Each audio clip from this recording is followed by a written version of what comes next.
বরণ করে নিলাম আমাদের অতিথিবর্গকে। সেই সম্পর্ক সুন্দরভাবে গড়ে উঠুক এবং আমাদের ঋণ গ্রহিতা এবং এই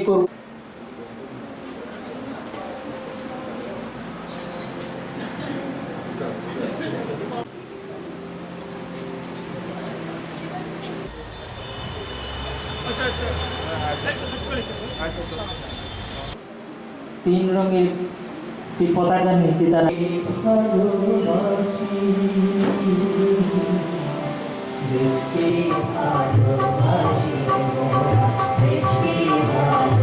দেশের প্রতি ভালোবাসা। এসসি কর্পোরেশন যে বৈঠকের মূল এজেন্ডা কি কি বিষয়ের উপর আলোকপাত করা হবে? আসলে এসসি কর্পোরেশনের উদ্যোগে যে মিটিং ডাকা হয়েছে তার প্রেক্ষাপটটা অনেক দূরে এবং পেছন থেকে আসতে হবে। একটু জিস্ট করে যদি 1947 সনে যখন দেশটা স্বাধীন হয় তখন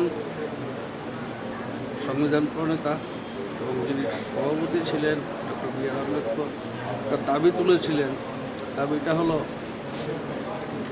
জাতপাতের ভিত্তিতে যদি দ্বিজাতি তত্ত্বের ভিত্তিতে যদি দেশটা ভাগ হতে পারে, দুভাগ হতে পারে, ভারতবর্ষের বুকে আছে আমার 10 কোটি হরিজন গিরিজন তফসিলি, তাদের জন্য আলাদা রাজ্য দিতে হবে।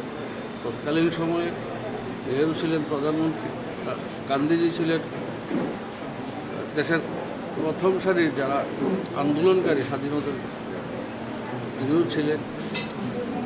তখন তারা ডক্টর বি আর আম্বেদকরকে বলেছিলেন যে আমরা আপনাকে বানাবো আইনমন্ত্রী এবং সংবিধান রচনার দায়িত্ব দেওয়া হবে আপনার হাতে।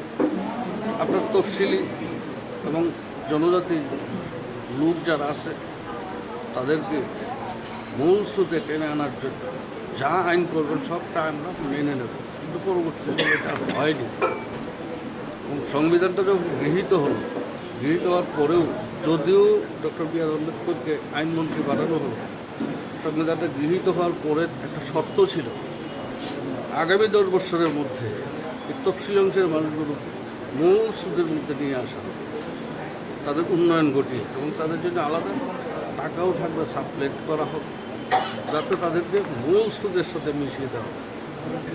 একে একে 70টা বছর পেরিয়ে গেল, আমাদের এই তফসিলি অংশের মানুষগুলো যারা তারা মূল স্রোতে উঠে আসতে পারে। প্রতি 10 বছর অন্তর অন্তর এটাকে বাড়ানো হচ্ছে। তো এদেরকে তুলে আনার জন্য ত্রিপুরা সরকার যে সিদ্ধান্তগুলো নিয়েছে, যেমন এসসি কর্পোরেশনের মধ্য দিয়ে তফসিলি অংশের মানুষগুলোকে মূল স্রোতে টেনে আনার জন্য, এটা আজকে এটারই অঙ্গ এবং ওই মানুষগুলোকে মূল স্রোতে যাতে টেনে আনা যায় এবং নিচে যারা পড়ে আছে তাদেরকে টেনে তোলার জন্য আজকে একটা অনুষ্ঠান হতে যাচ্ছে এবং তার জন্য এসসি কর্পোরেশন থেকে সাহায্য এবং সহযোগিতা করে তাদেরকে উপরে তোলার জন্য চেষ্টা করা হবে।